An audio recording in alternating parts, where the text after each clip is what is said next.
Well, I am here today with Anna, and this is Corey with Fix My Report. Anna's with Fix My Report, and you're really getting an opportunity to kind of be a little fly on the wall, looking in on a private conversation. And so what we're going to do is Anna's been extremely generous and has said, "Hey, Corey, can you pull a copy of a credit report? Let's take a look at it. Let's find out what in the world is going on with my credit. I want to be able to get the maximum horsepower available out of my credit report." And of course, we're not going to be able to show you the credit report because of the confidentiality of it. But what we will do is walk you through it with us as if you're not even there. So this is a conversation between, really, quite frankly, two experts in the area of credit and how we can help Anna maximize her credit score so she can get qualified for a new home, she can get the new car she wants, she can get the $50,000 of lines of credit she needs, and wants for her business, all of those types of things. So thank you for this idea. I think this is a brilliant one, and we always come up with great ideas and then we act on them, and that's really great. So okay, so now, just on you and I will just interact, and Yeah. Mm-hmm. we'll just, forget about everybody else that's watching. And, the million people that view you daily, of course. Yeah, exactly. And I'm glad I dressed up for it today. Yeah, me too. But Yeah, hell, this is as authentic as it gets. This is as raw and real as it is. Right, exactly. But wouldn't you want it you wouldn't want it any other way. No, of course Ultimately, not. You don't need fluff and things like that. Okay, so on your report, it's actually 27 pages, which is a pretty extensive report. And what that tells us is that since most tri-merge credit reports average between 12 to 15 points, there's a lot of credit. You've had a lot of credit throughout the years. Mm-hmm. That's a good thing. And so since we didn't review this thing in advance to prepare, you just said, pull it. We pulled it. Now we see what's going on. So taking a look at your report, we see, really page 1. It gets into the account distribution area, which is the stuff on the top. It's important. It deals with the real estate holdings, any installment lines of credit, any revolving lines of credit, anything else, other type of issues. And you can see that there are 16 revolving lines of credit, and there are 9 installment lines of credit, which is great. And if you look to the right, you'll get an overall snapshot of your credit profile under the instant merge summary. And under this instant merge summary, it shows, going from left to right, it shows the balances, it shows the payments, the accounts that you currently have, the accounts that are currently closed or closed, and any late payments. Great. And then it also says, there's something that's actually quite important, it's your available credit. So in this case, you have a revolving ratio, available credit ratio of 69%. So that means that 31% is unused, right? Or I should say 31% is used, 69% is available. So the debt ratios, in the perfect set of circumstances, I would probably say that you'd want to lower them a bit, and then we can go over that and then address any opportunities. So one way to obviously impact your credit score, assuming you have no lates. Well, you have no lates, nothing's derogatory, nothing's a problem. What can you do, and why would you need a credit person? Probably you won't need one. What you'll need is some real strategy in which to be able to pay those accounts down to really maximize the overall score potential. Right. And so we'll go through that and see what we can do to really. And it really caught my attention. I knew that my credit was good, but the other day in the workshop, you were saying about how important it was to pay my accounts at a certain time during the month, or to pay a certain percentage of the balances owed to maximize. And I think that many times we go to pay off, or we think that paying off an account or closing an account is going to be to our benefit. And it does totally go the opposite way if we're not careful in how we pay off our debt. 100%. Yeah. And if that's so dead on right, because, sometimes I could speak, personal experience when the real estate market was going this direction and everybody's kind of running for the hills trying to save themselves. Hmm. I was thankfully on the opposite side of it. My investments weren't in real estate. And as a result, I thankfully wasn't smashed like so many unfortunately were. Uh, what I did see was, though, a substantial decline in my available lines of credit. I had one particular line of credit from Citibank, and it was a $50,000 unsecured credit card, and they dropped it down to 2,000.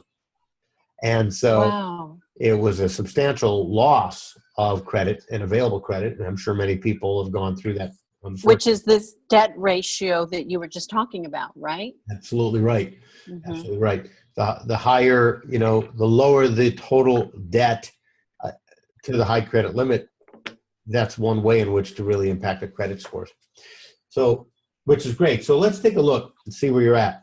Hmm. So you have 3 scores, which is a perfect number to have. Sometimes people have 0. Sometimes people have 1. Sometimes people have 2. Sometimes people have 6.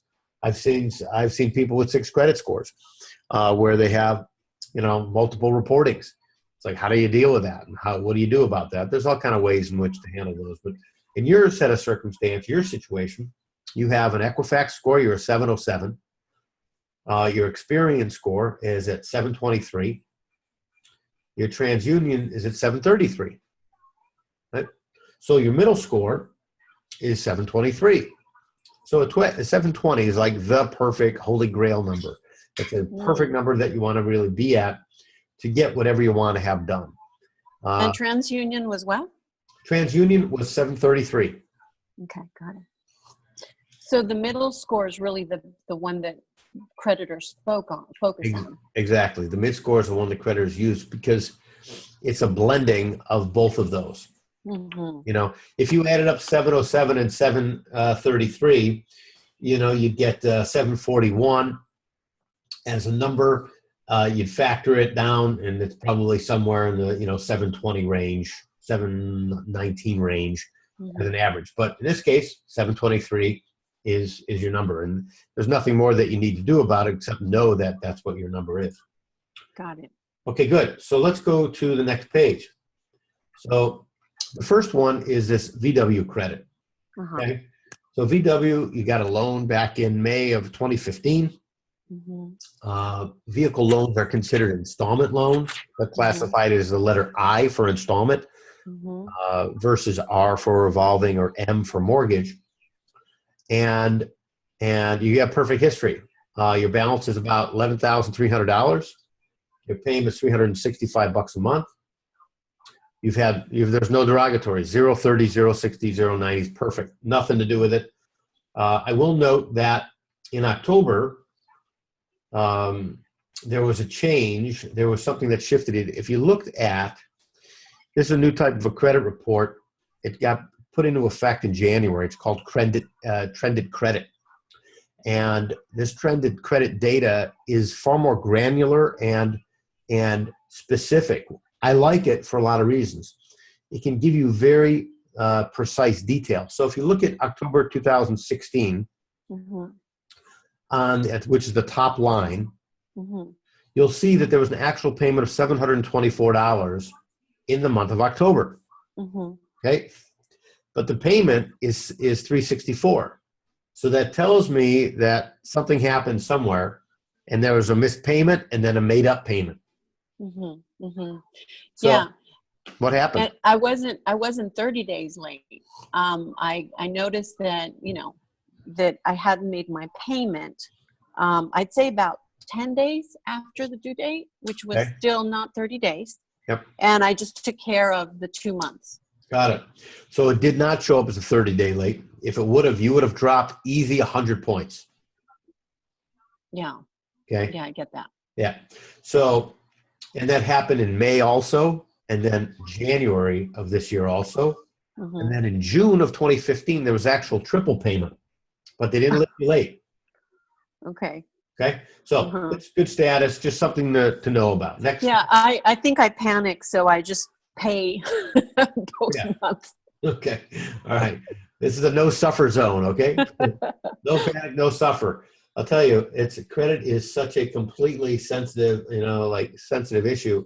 I could get, the fear, of it, because one simple issue could completely take you out of the game of getting what you need. Mm-hmm. So let's go to the next one. Item number 2, VW credits, another VW credit, and perfect history, no lates, nothing to do there. It's listed as an I-1, which is in fine standing, perfect standing. Great. The loan was originally $22,351. Now the balance is $10,700. Perfect. No issues there. Just keep doing what you're doing on that. And there's nothing that you could do other than to pay the thing off or put more money towards principal reduction. And no reason to do that.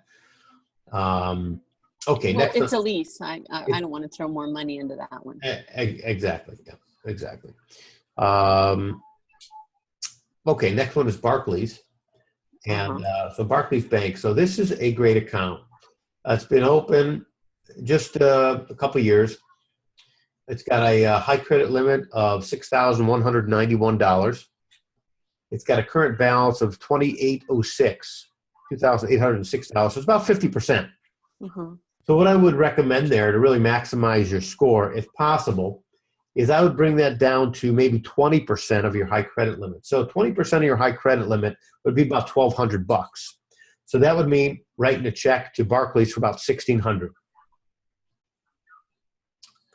Okay. Mm-hmm. Pardon me. By doing that, you'll pick up 10 to 12 points. Great. All right. So that'll really make a difference. Why don't I just want to pay it all off? Well, it all depends on how much money you have available to do that. Right. So do you have a budget in mind of how much cash? Yeah, I have about $6,000. Okay. So I would put in there just for now, then, you want to bring that down by 1,600. Right. So of the 6,000, we just spent 1,600. Okay. Got it. Okay. So we have $4,400 left. Mm-hmm. Right. To invest. Okay. And there's probably some other opportunities that we could find to. And if I had to, I can go up another 1,000, but I'd like to stick somewhere between 6,000 and no more than 7,000. All right, good. Well, the goal, of course, is to maximize the number. Right. And what I noticed in the Barclays account was in September, you went from a $7,000 line of credit to a $10,000 line of credit. Yep. Which is great because it's $7,000 with a $6,100 balance. That'd be a substantial issue, substantial problem, right? Mm-hmm. It'd be at 80%, 85% debt to the high credit limit. Now you're at 60. Right. Okay. So does that make sense? So what we're taking it down, to effectively $1,200. So about 12%, right? That'll be great. Mm-hmm. Okay, good. Let's go to the next one. Got it. Citi Cards, item number 4. So Citi Cards, this is a $4,000 credit card. Your current high credit limit is $39.89, and your current balance is $21.37, which is about 50%. And payment history is good. Everything looks good there. And with the trended credit data, you can see that the last large payment was made May of 2015. And then there were subsequent smaller payments made. Looks like there was one large charge in May of 2015, then you've been paying that off. Mm-hmm. So what I would do is I would do the same thing. So, if you're looking at 20%, that would be about $800 as a max limit, right? Mm-hmm. So that would mean that you'd pay that card down about $1,400. So leave it at a balance of $1,400. Right. Okay. Right. So you'd pay it down by $800. Okay. And again, why don't I want to just pay all of this balance off? Well, I don't know how much, I haven't looked at the report beforehand, so I don't know how much debt that there is in full. Uh-huh. And but it doesn't affect my credit bad if I pay too much, right? If I take it to zero? Not at all. Not at all. I'm just, you said you have $6,000. I don't know if there's $30,000 of credit card things here. Okay, okay, let's keep looking. I got it. I just wanted to be super clear Yeah, so that, you know, I know exactly what to do and use it Yeah. to my benefit. absolutely. Yeah. So this would, I would pay this one down from 2137 down to 800. Okay. Okay.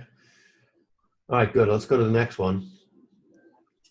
Sears, perfect. So this is a $3,000 credit card. The current balance is $2,059. Okay. Uh-huh. All right, it's a good card, not that old, but I would do the same thing here. I'd bring that $3,000 balance down to about $600, or strike that. What I meant to say is that $2,000 balance to about $600. So I would write a check to Sears for $1,400. So can you see that if we only have $6,000, we've already spent it, right? Mhm. If we're paying everything off. Right. I got So, that. yeah, so we want to get the maximum bang for the buck with the money you've got. Mm-hmm. Got it. Okay, good. So item number 6 is Walmart. Okay, so this is a great card. Okay, this card was opened in August of 1989. Great card. It's got a credit limit of $2,800. Perfect payment history. The balance is at 1510. Okay, so about 50%. Mm-hmm. Mm-hmm. Again, I would do the same thing there. I would make that down to, I would write a check to Walmart for about $1,000. Okay, got it. Okay. And boy, I'll tell you, that card is a very valuable card. That a lot of people with Fix My Report could benefit from being an authorized user on that card. Got it. Okay. Oh, Because that's right, because we have the service that Exactly. allows people to piggyback, yeah, right, on people's good credit and use that to leverage and raise their scores. absolutely. And that card is 27 years old. It is. That's golden. That's a great card. Okay, Great card. If somebody put that on their credit report and needed a score increase, they could get 35, 40 points out of that. Easy. Wow. All right. So somebody that's in the 640s that might want to get up to 700 to get a better interest rate, that would definitely support them with that, right? It opens up many more doors in terms of their loans. Absolutely. Well, certainly would get them to 675, 680. Right? Right. So if they need an extra 20 points, there's probably something else that could be done on their file, but that would certainly give them a majority of a point boost. Okay. Item number 7, American Express. Right now, this is a American Express, perfect history. It's got a high credit limit of 3,000. The balance is 1,329. Kind of a trend here that we're seeing about 45 to 50% debt, right? So what I would do here is I would pay that one down to about $600. So if you could write a check for about $700 to American Express, that would help. Okay, got it. All right, great. Macy's, same set of circumstances, a $2,400 card. Great, from 2008, brilliant. Great card. There's another valuable card. 9 years, coming up on 9 years old. This one is about 40%. So if you could pay this one down, this Macy's card, item number 8, if you could pay this down to, if you can write a check to Macy's for about $500, that would be great. Got it. Okay, great. City cards, perfect. That is a $4,000 credit card. You're at 918. If you write a check to them for a couple $100, that would be great. Item number 9, city cards. Item number 10, Capital One Bank. Great. It's a $5,000 credit card, $834 balance. Just keep doing what you're doing there. Don't pay down anything, just pay the... You're already less than 20%. Oh, yeah, I see that. Okay. And so that's great. Okay, got it. Okay. Barclays, item number 11 is a $2,000 high credit limit. Current balance is 782. I would write a check to them for about 350 bucks, $400 to Barclays. Okay. All right, Sears. Sears is a $1,300 high credit limit, and the balance is 532. And, you know, so I would say about $300 to them. And if you called Sears, I can see that you've been very religious about slowly increasing your credit limits, which is great. Went from 650 to 800 to 1,000, and now 1,300. Really great. Really great. Really, really great way of doing it. Okay. So you said to call them, and I wouldn't do anything yet until all of the monies have been paid. right. And then I would call Sears and say, hey, can you do a line review for me? And they'll say, well, what's a line review? Well, a line review is a credit limit line review, which is, and they'll say, well, how much do you want? I say, well, you know, how about 2,500? Don't be too piggy. Don't say 10,000 because, you know, it may get shut down or denied. We want to have it be approved. So I think they would take it from 1,000 to 2,500 on this card. Great. Okay, I'll do that. And that'll help your numbers too. Okay. Synchrony Bank, TJ Maxx. Card was open in 2012. No lates. $2,000 limit. Balance 175 bucks. Perfect. Nothing to do there other than continue doing what you're doing. Item number 14. You have a $4,000 Capital One card. You have a $50 balance. Great. Perfect. Nordstrom, $1,000 limit. 2008 from 2008. Great card. Nordstrom will absolutely raise you up, and you probably you get an increase in available line of credit for probably $2,500 to $3,500. I would suggest to do that once you know these other checks are written. Do I pay anything off to Nordstrom's? The thing is that their interest is so high. Well, you don't have any balance on it. Oh, did I pay that off? Yeah, so there's no balance on it, so you don't have to worry about it. Let's see. Okay, Synchrony item number. One more question. Yeah. Do I want to move that around a little bit? Do I want to maybe charge something and then pay it off at the end of the month, or do I want to have movement on that at all? There was in August there was a small balance, and so I'm fine with the way that it is. At least once or twice a year, you want to do something like that on a card that's just not being used. This was being used. Small balances, fine, totally fine. So I would just keep doing what you're doing and keeping that card alive. That's it. Okay. And of course, asking for an increase of the available increase for a line. Got it. Item 16 is Synchrony Bank Discount Tire. It was open in 2014. No balance. Hasn't had a balance for a year. So that's fine. It's only $500 credit card, but that's fine. Nothing for you to do there. American Express. Item number 17. No issue. The account's closed. Not much to say about that. Item 18, JC Morgan Chase. Was a auto loan. It's closed, paid fully, zero balance, zero lates. Item 19, perfect. Closed account. Auto loan for $20,000. Closed. Another item 21. Another $20,000 VW. Closed. Item 22, a $10,000 VW. Closed. Perfect history. 22 VW credit, $28,000 perfect history, done. Another VW credit, $24,000. Love the VWs. We do. Yeah, they're great cars. Yeah, that's clear. You got like 20 of them. Item 23, perfect history. Item 24, VW credit, auto lease, $10,000, zero balance, perfect. Okay, let's get into the derogs, the negative items on the report. Okay. Item 25, Comenity Bank. New York and Company. This was an account that was opened in May of 2012. There was a one-time 30-day late back in November 2013.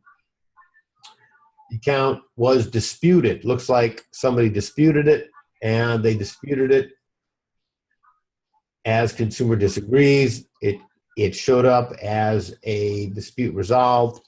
It's still, well, it's a closed dispute, but yeah, these accounts that you've got a 30-day late on, disputing, that old school sending letter kind of stuff is not the approach you ever want to take.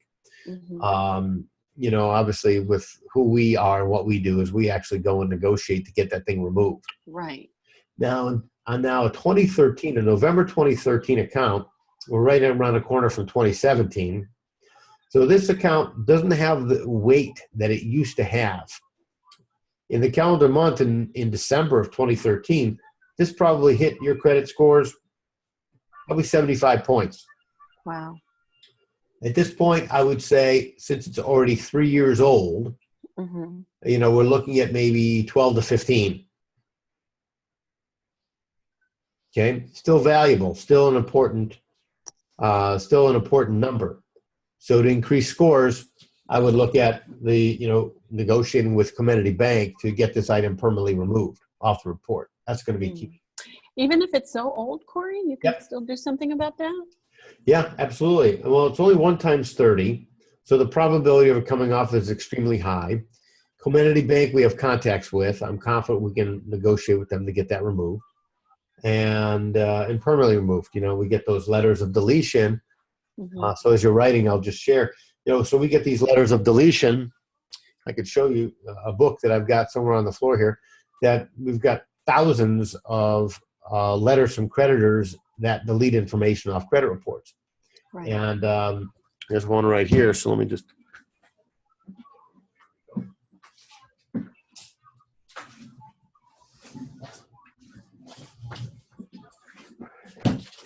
So this is an older book, but this probably has 500 letters, and inside these letters contain really the secrets for removal.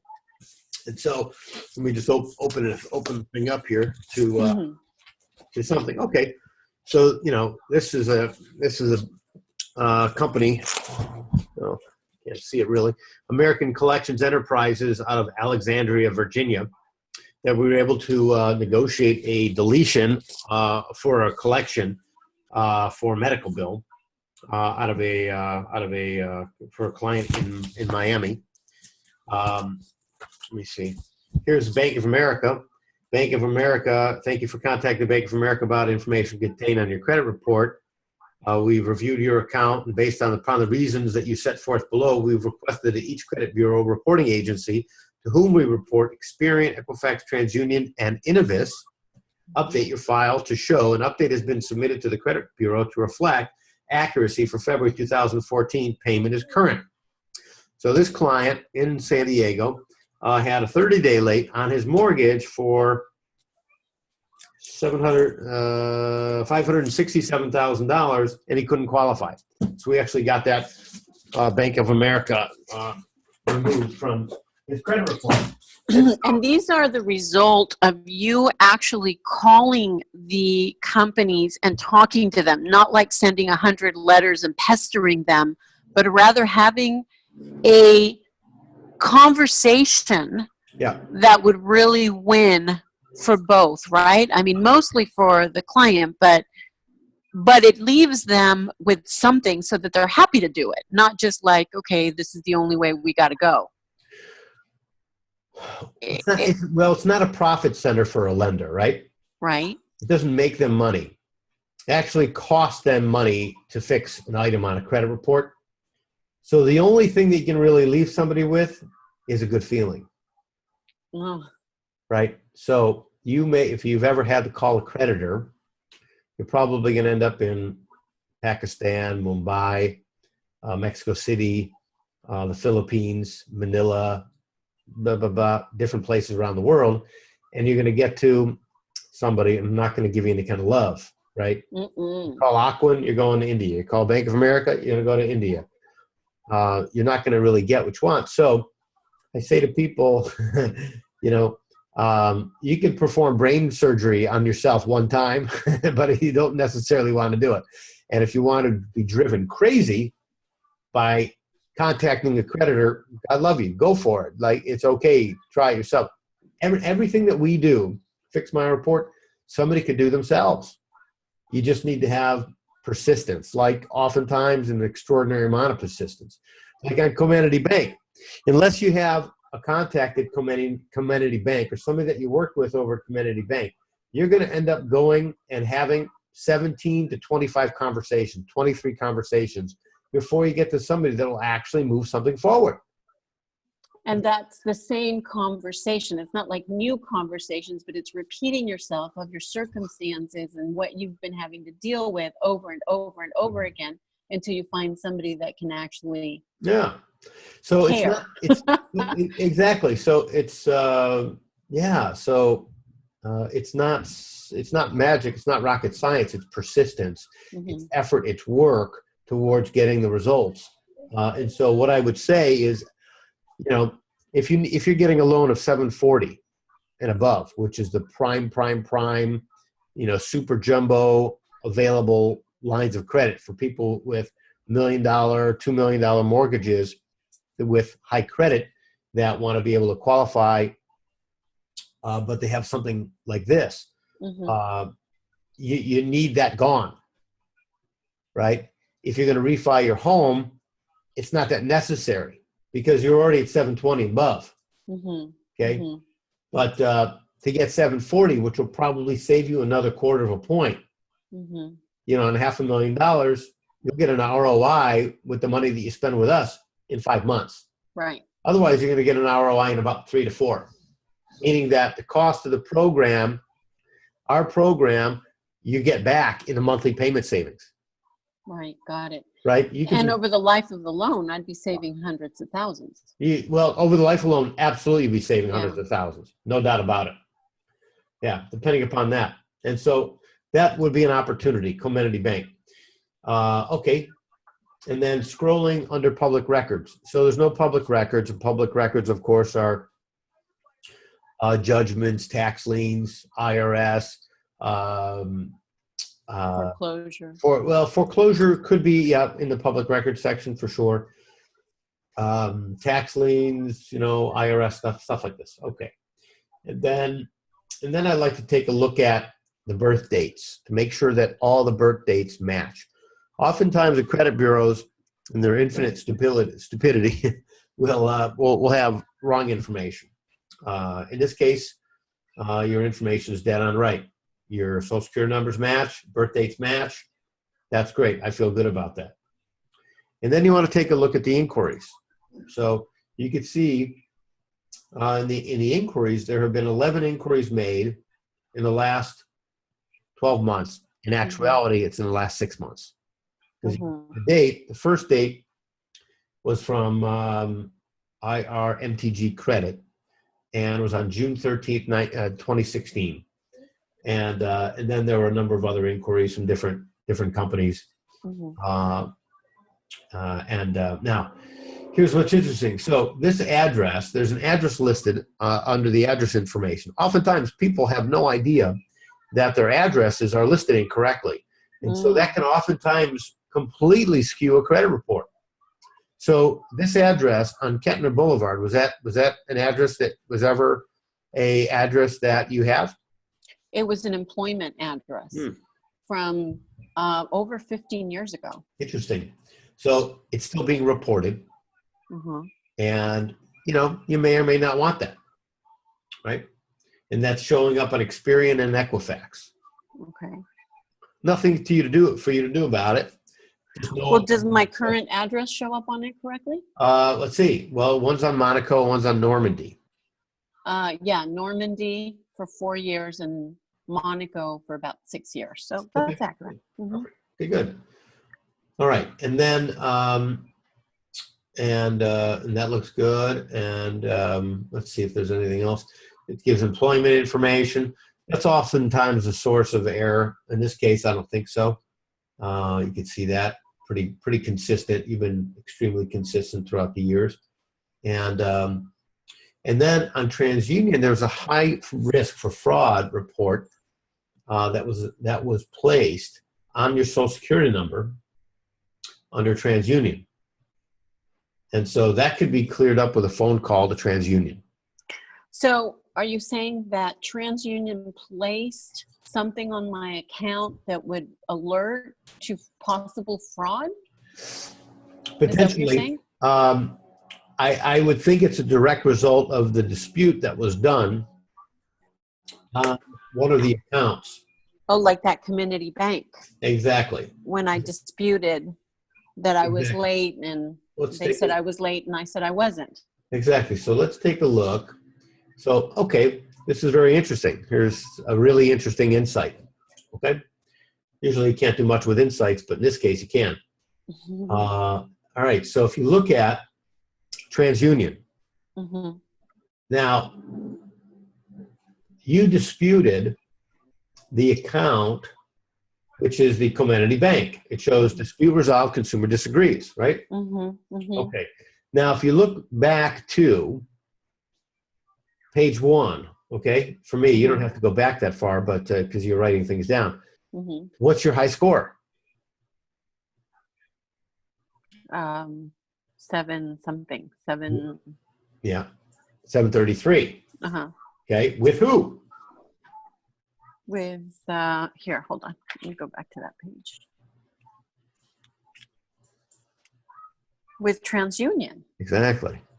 So by you, one could say, all things being equal here, by you disputing this one item, you effectively removed yourself from it being reported to the bureaus. If you look on item 25, you'll see only 2 of the 3 bureaus are being reported, Equifax and Experian, for that 30-day late. Okay?